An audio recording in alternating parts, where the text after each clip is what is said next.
নমস্কার বন্ধুরা, আজ আমি আপনাদের সাথে বেগুনের এমন একটা নিরামিষ রেসিপি শেয়ার করব যার স্বাদ 7 দিন পর্যন্ত জিভে লেগে থাকবে।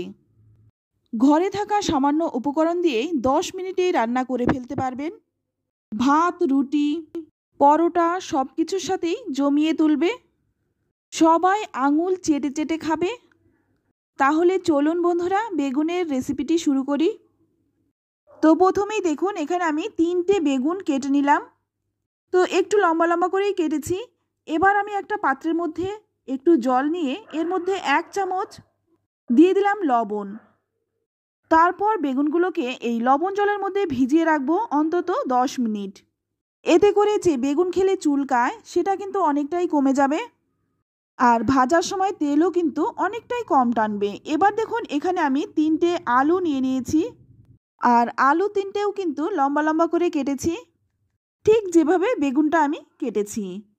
তো এবার দেখুন, এই লবণ জলের মধ্যে আমি 10 মিনিট ভিজিয়ে রেখেছিলাম। তারপর বেগুনটা কচলে কচলে ধুয়ে নিচ্ছি। তো দেখুন, বেগুন থেকে কিন্তু অনেকটাই কালো জল বেরিয়েছে। এবার দেখুন, আমি বেগুনটা 3-4 বার জল পাল্টে পাল্টে ধুয়ে নিয়েছি, আর সঙ্গে কিন্তু আলুটাও ধুয়ে নিয়েছি। কাটাকাটি করার পর্ব শেষ। এবার রান্নাটা শুরু করি। প্রথমে আমি কড়াই গরম করে নিয়ে এর মধ্যে 3 চামচ সর্ষের তেল দিয়ে দিলাম। আর এই রান্নাটা কিন্তু সর্ষের তেলে করলেই বেশি ভালো লাগে। তেলটা যখন গরম হয়ে যাবে তখন এর মধ্যে দিয়ে দিচ্ছি 1/2 চামচ লবণ আর সামান্য একটু হলুদ গুঁড়ো। এবার সঙ্গে সঙ্গেই কিন্তু আমি আলুটা দিয়ে দিলাম। আলুটা এবার খুব ভালো করে ভেজে নেব। যেহেতু এখানে আমি আলুটা একটু বড় বড় করে কেটেছি, তাই আলুটা কিন্তু খুব ভালো করে লালচে রং ধরিয়ে ভেজে নেব। আর আলু যদি এভাবে ভেজে নেওয়া হয় খেতেও কিন্তু ভালো লাগে। তো দেখুন বন্ধুরা, আলু কিন্তু ভেজে নিয়েছি। এবার আমি তুলে নিচ্ছি। বেগুন কিন্তু খুব নরম সবজি, তাই আলুটা যাতে 80% মতো সেদ্ধ হয়ে যায় সেই রকমভাবে ভেজে নিলাম। এবার ওই তেলের মধ্যেই দিয়ে দিলাম কেটে রাখা বেগুনগুলো। বেগুন যখন ভাজবো তখন কিন্তু গ্যাসের আঁচটা হাইতেই থাকবে। গ্যাসের আঁচ হাই করে ভাজলে বেগুন কিন্তু খুব একটা তেল টানে না। গ্যাসের আঁচ যদি কমিয়ে বেগুন ভাজা হয় তাহলে কিন্তু বেগুনে অনেকটাই তেল টেনে নেয়। তাই অবশ্যই কিন্তু বেগুন ভাজার সময় গ্যাসের আঁচটা বাড়িয়েই বেগুনগুলো ভাজতে হবে। তো বেগুনটা কিন্তু ভালো করে ভেজে তুলে নিলাম। এবার ওই তেলের মধ্যেই ফোড়নে দিয়ে দিচ্ছি 1/2 চামচ গোটা জিরে আর 3টে এলাচ। এবার ফোড়নটা একটু ভালো করে ভেজে নেব। ফোড়নটা ভালো করে ভেজে নিয়ে এখানে দেখুন, একটা বড় সাইজের টমেটো আমি কেটে নিয়েছি, আর এই টমেটোটা আমি তেলের উপরেই দিয়ে দিচ্ছি। এতে করে কিন্তু কালারটাও সুন্দর হবে আর খেতেও কিন্তু ভালো লাগবে। তো 2 মিনিটের মতো তেলের মধ্যেই টমেটোটাকে ভালো করে ভেজে নিচ্ছি। টমেটোটা যাতে তাড়াতাড়ি নরম হয়ে যায় তাই এখানে আমি দিয়ে দিলাম স্বাদমতো লবণ। লবণটা দিয়ে আবারও কিন্তু ভালো করে একটু ভেজে নিলাম। এবার আমি এখানে দিয়ে দিচ্ছি 1 চামচ আদা আর কাঁচা লঙ্কা বাটা। তবে ঝালটা কিন্তু নিজেদের স্বাদ অনুযায়ী দেবেন। তবে এই রান্নাটা যদি একটু ঝাল ঝাল হয় খেতে কিন্তু খুব ভালো লাগে। তো আদা আর কাঁচা লঙ্কাটা দিয়ে ভালো করে একটু কষিয়ে নিলাম, যাতে করে আদা আর কাঁচা লঙ্কার কাঁচা গন্ধটা চলে যায়। এবার আমি এখানে কিছু গুঁড়ো মশলা দেব। তাই প্রথমেই দিয়ে দিলাম 1/2 চামচ ধনে গুঁড়ো, 1/2 চামচ দিয়ে দিলাম জিরে গুঁড়ো, আর 1/2 চামচ দিয়ে দিলাম গরম মশলার গুঁড়ো। আর এবার আমি দিয়ে দিচ্ছি 1/2 চামচ কাশ্মীরি লঙ্কার গুঁড়ো।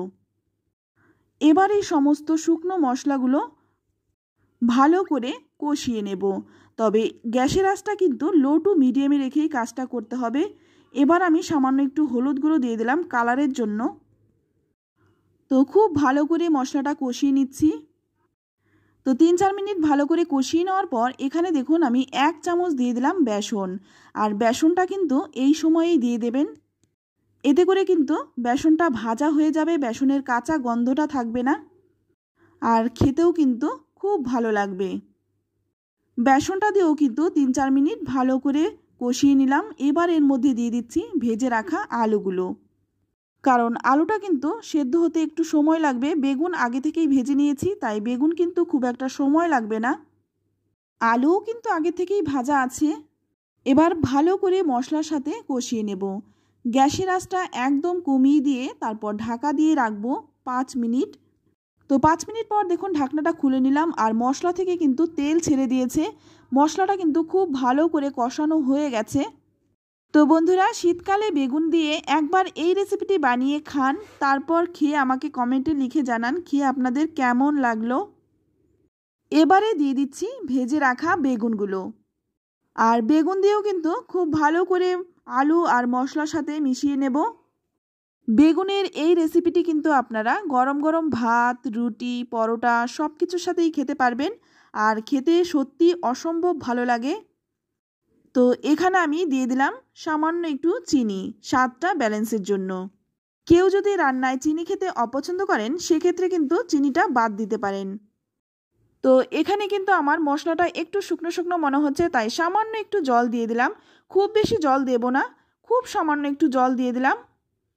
জলটা দিয়ে খুব ভালো করে হালকা হাতে মিশিয়ে নেব। খুব বেশি কিন্তু নাড়ানো যাবে না, নইলে কিন্তু আলু আর বেগুন একদম ঘেটে যাবে আর ঘেটে গেলে কিন্তু দেখতেও ভালো লাগবে না। তাই খুব হালকা হাতে একটু মিশিয়ে নেব। শীতের দিনে এই রান্নাটা খেতে কিন্তু সত্যি ভীষণ ভালো লাগে। তো নামানোর আগে আমি কিন্তু এখানে একটু ধনেপাতা দিচ্ছি।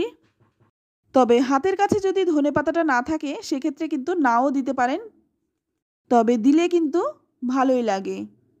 ধনেপাতাটা দিয়ে খুব ভালো করে হালকা হাতে মিশিয়ে নিচ্ছি। তো বন্ধুরা, এটা দেখতেও যেমন সুন্দর, খেতেও কিন্তু অসম্ভব ভালো লাগে।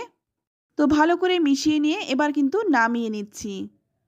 তো দেখুন দেখতে কতটা লোভনীয় হয়েছে, খেতেও কিন্তু দুর্দান্ত হয়। তো বন্ধুরা, শীতের দিনে বেগুনের এই রেসিপিটি একবার হলেও বানিয়ে খাবেন। রেসিপি ভালো লাগলে আত্মীয় স্বজন, বন্ধুবান্ধব সকলের সাথেই শেয়ার করবেন।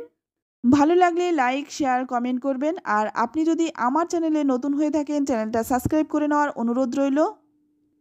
আজ এই পর্যন্ত, আবারও নিয়ে আসবো অন্য কোনো নতুন রেসিপি। সকলেই ভালো থাকবেন, সুস্থ থাকবেন। ধন্যবাদ।